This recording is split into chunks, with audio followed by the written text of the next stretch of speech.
बिस्मिल्लाहिर्रहमानिर्रहीम। नाज़रीन, आपका मेज़बान नईम मुस्तफ़ा हाज़िर है। आप देख रहे हैं मेरा यूट्यूब चैनल। बहुत सी ख़बरें और तज़िये हमारे पास हैं। बड़ी ख़बर यह है कि आज सदर मुमलिकत डॉक्टर आरिफ अलवी ने हैदराबाद में जो ख़िताब किया था, आज उस पर अमल दरामद शुरू कर दिया है और उन्होंने कहा था कि मैं अगले हफ़्ते जो है इसके बाकी मुज़म्मरात जो हैं उस पर गौर करूँगा। और उन्होंने गौर के फ़ौरी बाद ये ऐलान कर दिया है कि खैबर पख्तूनख्वा और पंजाब में 9 अप्रैल यानी इतवार के रोज़ जो हैं बैक वक्त दोनों सूबों में इंतखाबात होंगे।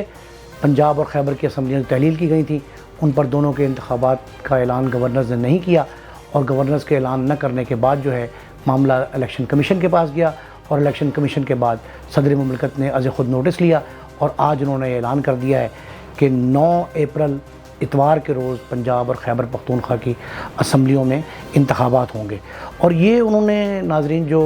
हुक्मनामा जारी किया है, जो एलामिया दिया है, वो उन्होंने इलेक्शन एक्ट 2017 के सेक्शन 57 के तहत जारी किया है, जिसमें उनको ये इख्तियार है कि सदर कौमी असम्बली और सूबाई असम्बलियों के इलेक्शन जो है वो करवाने के मजाज हैं।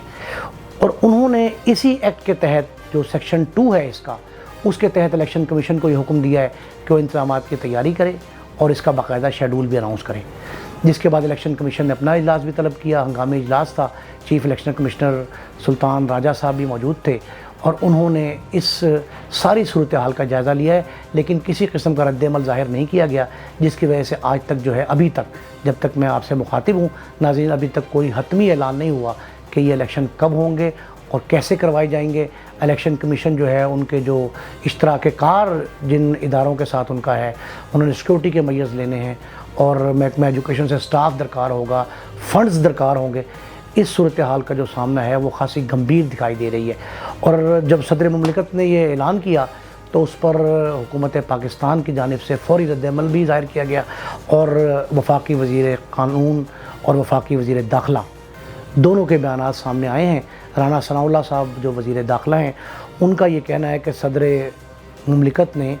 आ बैल मुझे मार वाला काम किया है जो उन्हें नहीं करना चाहिए था और ये उनके आइनी इख्तियारात में शामिल नहीं है। और ये वज़ीर दाखिला चूँकि स्पोक्स पर्सन के तौर पे काम भी कर रहे हैं वफाकी हुकूमत के, यकीनन उन्होंने प्राइम मिनिस्टर पाकिस्तान से या अपने साथी काबिनेट के अरकान जो हैं उनसे ये मशवरे के साथ ही बयान दिया होगा, लेकिन वो बयान जो है वो खासा ज़ेर बहस है और सोशल मीडिया पे ख़ासकर जो है उस पर ख़ास रद्द-ए-अमल का इज़हार किया जा रहा है। वो ये कहते हैं कि सदर जो है इलेक्शन कमीशन को किसी भी तौर किसी किस्म की हिदायत नहीं दे सकते। ये प्राइम मिनिस्टर हैं जिनका वो इख्तियार है कि वो इलेक्शन कमीशन को कहें, या गवर्नमेंट ऑफ पाकिस्तान जो है वो कर सकती है, सूबाई हुकूमत कर सकती है। अब सदर ने जो इख्तियार इस्तेमाल किया है वो इसकी कानूनी वजाहत में जाएंगे, क्या करेंगे, ये एक और अलग चैप्टर है। इसके साथ साथ नाज़रीन जो बड़ी एक अहम बात है कि सदर मुमलिकत की तरफ से जब इलेक्शन की तारीख़ दी गई तो तज्ज़ियाकार जो हैं, हमारे सियासी मुबस्सरीन जो हैं, वो बड़ी तादाद में चैनल्स पे आपको दिखाई दे रहे हैं और उनका ये कहना है कि सदर मुमलिकत ने जो एक्ट किया है वो एक्ट बज़ाहिर तो यही लगता है कि आइन और कानून में उनको इस अमर की इजाज़त नहीं है और ये उन्होंने अपने इख्तियार से तजावुज़ किया है। और ये भी कहा जा रहा है कि अब जो मामला है इलेक्शन की तारीख़ का दोनों सूबों में पंजाब और खैबर में, वो अदालत में जाता दिखाई दे रहा है। मैंने नाज़रीन पिछले 2-3 वीलॉग्स में ये कहा था कि जुडिशल एक्टिविज़म है और जुडिशल एक्टिविज़म के तहत हर मामला जो है ना आहिस्ता आहिस्ता अदालत की तरफ चला जाता है और अदालत जो है उस पर जो फ़ैसला देगी और जो मोहर तस्दीक अदालत ज़ब्त करेगी वही उस पर अमल दरामद होगा। और ये नाज़रीन लगता यही है कि अदालत के कोर्ट में गेंद जा रहा है और इलेक्शन का पहले भी लाहौर हाई कोर्ट ऐलान कर चुकी है कि इंतखाबात की तारीख़ का ऐलान जो है वो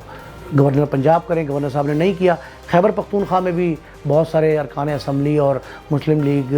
नून और पीपल्स पार्टी के अलावा 2-3 जमातों के और रहनुमा जो हैं, यानी कि PTI वगैरह जो अपोजिशन जमातें, सरकारी जमातें, इत्तेहादी जमातों को छोड़ के बाकी जमातें जो हैं वो अदालत में गई हैं। वहाँ भी ये सूरत हाल है। लेकिन अब जो है ये मामला सदर के इस एक्ट के बाद जिसमें उन्होंने तारीख़ दी है कि इलेक्शन कमीशन जो है वो शेड्यूल का ऐलान करे और दोनों सूबों में यानी खैबर में और पंजाब में बैक वक्त 9 अप्रैल को इलेक्शन करवाए जाएँ, ये सूरत हाल जो है इसका भी फ़ैसला अदालत में होना है और अदालती मामला जो है वो ख़ासा वक्त दरकार होगा, उसमें भी खासी बहस होगी और 4-5 फ़रीक़ैन हैं, अदालत ज़ाहिर उनको तलब करके फ़ैसला करेगी। ये मामला जो चल रहे हैं اس میں ایک اور بات جو پلڈیٹ کے سربراہ ہیں جو بڑی تحقیقاتی جو ہے رپورٹنگ کرتے ہیں اور تمام اسمبلی کے پارلیمانی معاملات جو ہیں اس پہ بڑی دسترس ہے پلڈیٹ کے سربراہ برادرم احمد بلال محبوب صاحب جو ہیں ان کا ایک بیان بھی میرے سامنے ہے جس میں انہوں نے کہا ہے کہ صدر کے پاس جو ہے کوئی ایگزیکٹو اتھارٹی نہیں ہے اور وہ اس طرح کا اعلان جو ہے وہ آئینی بحران پیدا کر سکتا ہے۔ اب یہ کئی قانونی ماہرین نے اس کی جو ہے تائید کی ہے کہ واقعتاً صدر کے پاس یہ اختیار نہیں ہے اور وہ آئینی بحران پیدا کرنے کے لیے اس طرح کر رہے ہیں۔ دیکھتے ہیں کہ اس پہ جو ہے کیا فیصلہ آتا ہے، لیکن دوسری خبر جو ہے وہ اور بھی زیادہ اہمیت کی حامل ہے، وہ پاکستان تحریک انصاف کے سربراہ سابق وزیر اعظم عمران خان صاحب کے حوالے سے ہے، جو آج ایک ہفتے کے بلکہ 10 روز کے انتظار کے بعد عدالت میں پیش ہو گئے ہیں۔ لاہور ہائی کورٹ کے جسٹس علی باقر نجفی کی عدالت میں وہ گئے ہیں اور وہاں انہوں نے پیش ہو کر اپنی جو حفاظتی ضمانت تھی جو اسلام آباد کے سنجانی تھانے کے مقدمے کے حوالے سے تھی اس میں بحث ہوئی ہے۔ عدالت نے ان کے موقف کو تسلیم کر لیا اور انہیں کہا ہے کہ وہ جا کے وہاں اسلام آباد کی متعلقہ عدالت میں پیش ہوں اور وہاں جا کے اپنا موقف بیان کریں اور پھر عدالت جو ہے ضمانت کا فیصلہ کرے۔ تو اس حوالے سے عمران خان صاحب کے حوالے سے یہ بڑی عجیب طرح کی بیان بازی ہو رہی تھی کہ شاید عدالت میں نہیں جانا چاہتے، عدالتوں کو فیس نہیں کرنا چاہتے، یا ان کو طبیعت ناساز ہے، ان کو صحت یا ڈاکٹر اجازت نہیں دیتے، لیکن آج بالآخر وہ پیش ہو گئے ہیں۔ وہ پیش ہوئے تو خاصی تاخیر سے ہیں، لیکن ناظرین جب آج وہ پیش ہوئے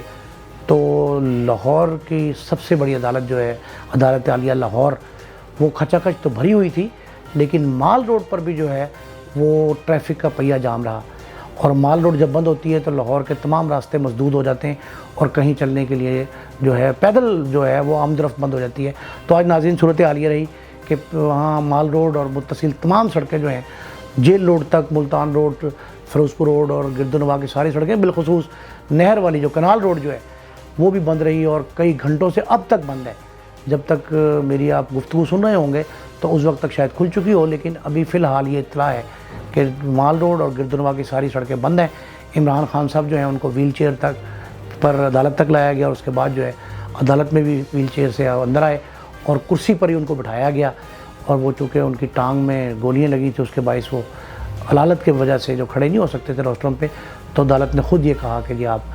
کرسی پر تشریف فرما ہوں۔ تو عمران خان ایک ملزم کے طور پر پیش ہوئے، لیکن پروٹوکول کے ساتھ، اور اس پروٹوکول میں عمران خان صاحب کے وکلاء نے بحث کی اور مختصر بحث کے بعد جو ہے وہ ان کو عدالت نے حفاظتی ضمانت دے دی۔ لیکن ایک اور عدالت جو طارق شیخ صاحب کی عدالت ہے، طارق سلیم شیخ صاحب کی، اس عدالت میں ایک اور کیس زیر سماعت ہے جس پر ابھی انہوں نے جانا ہے، اور وہاں وہ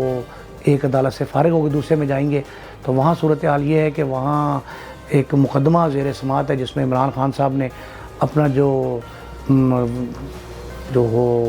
وکیل کا جو وکالت نامہ ہے اس پر جو دستخط کیے ہیں وہ مختلف ہیں، عدالت میں پٹیشن میں دستخط مختلف ہیں، اور یہ عدالت نے اس پہ اعتراض اٹھایا تھا، اور اس اعتراض کے بعد صورتحال یہ ہے کہ آج اس کی عمران خان صاحب وضاحت کر رہے ہیں، اور اس وضاحت میں وکالت نامے پر جو دستخط ہیں اور جو پٹیشن پہ سائن ہیں وہ آپس میں نہیں ملتے، اور ایک وکیل صاحب بھی ان کے یہ اس بات کا انکار کر چکے ہیں کہ وہ دستخط عمران صاحب کے نہیں ہیں، خود تسلیم کیا ہے۔ تو یہ معاملہ بھی خاصا گمبھیر ہے۔ اور ایک اور اعتراض بھی سامنے آیا کہ عمران خان صاحب کی ضمانت جو ہے جس تھانے کی ایف آئی آر لگائی گئی اس تھانے کا کیس نہیں تھا، سیکریٹریٹ تھانے کی ایف آئی آر تھی، سنجانی تھانے کا مقدمہ تھا۔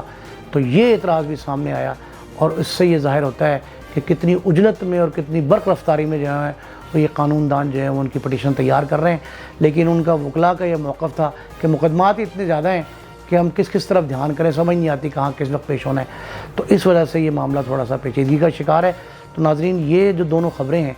ان کی ڈیولپمنٹ جو ہے ہونا باقی ہے، اور جیسے ہی کوئی اس حوالے سے مزید ڈیولپمنٹ ہوگی تو میں آپ سے شیئر کروں گا۔ اس وقت تک کے لیے اپنے میزبان نعیم مصطفیٰ کو اجازت دیجیے۔ اللہ نگہبان۔ کیونکہ خبروں کو اب چلنے دو۔